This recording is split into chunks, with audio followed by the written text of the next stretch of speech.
Benjamin Sportouche, bonjour. Bonjour Bernard, bonjour à tous. Aujourd'hui, vous avez choisi de vous intéresser et de nous intéresser à la proposition de Nathalie Arthaud, qui est la candidate lutte ouvrière.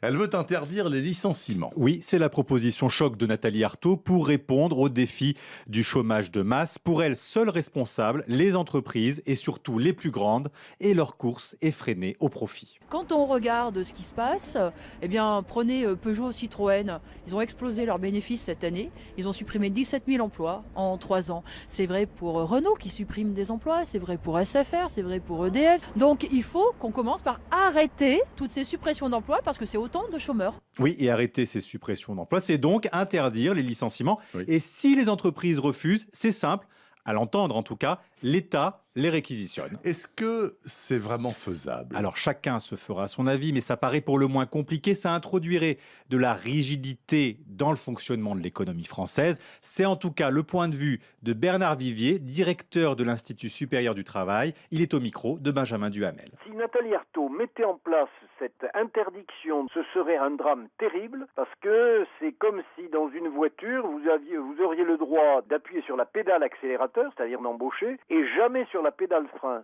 Une entreprise, c'est pas une machine qui ne peut que embaucher et jamais supprimer des emplois. Benjamin Sportouche, actuellement, que dit la législation française sur les licenciements? Alors il y a deux types de licenciements en France. Pour motif personnel d'abord, par exemple une faute du salarié, c'est l'essentiel des licenciements. Et aussi donc pour motif économique, quand une entreprise est en difficulté, mais ça reste minoritaire. Et il faut dire que la rupture conventionnelle, c'est-à-dire une rupture négociée entre l'employeur et le salarié, connaît un grand succès. Oui. Ça s'est imposé comme une alternative au licenciement. On compte 390 000 ruptures conventionnelles en 2016, sauf que pour Jean-Luc Mélenchon, par exemple, eh bien, ça équivaut à des licenciements déguisés. On entend par ailleurs beaucoup dire qu'il est très difficile de licencier en France par rapport à nos voisins. Est-ce que c'est vrai? Alors, c'est un sujet polémique qui divise économistes et politiques. Ce qu'on peut dire, c'est que la France n'a pas encore connu la libéralisation qu'on a pu voir dans d'autres pays européens, en Allemagne par exemple, avec les réformes Schröder pour flexibiliser le marché du travail.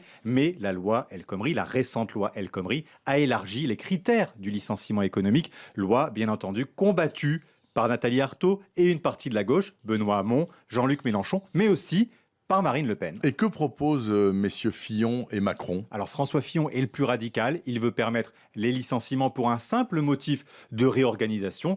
Quant à Emmanuel Macron, eh bien, il a une position intermédiaire, il appelle ça la flexi-sécurité, protéger les personnes plus que les emplois, c'est-à-dire ouvrir à tous l'assurance chômage, même pour ceux qui voudraient démissionner, dans la limite toutefois d'une fois tous les 5 ans. D'accord. Mais en contrepartie, Macron veut plafonner les indemnités au prud'homme. Alors Bernard, comme chaque semaine, interdire ou non les licenciements, à vous de juger, à vous de voter. Merci beaucoup, très clair. Benjamin Sportouche, chaque samedi sur RTL. Bon week-end, bonne semaine. Merci.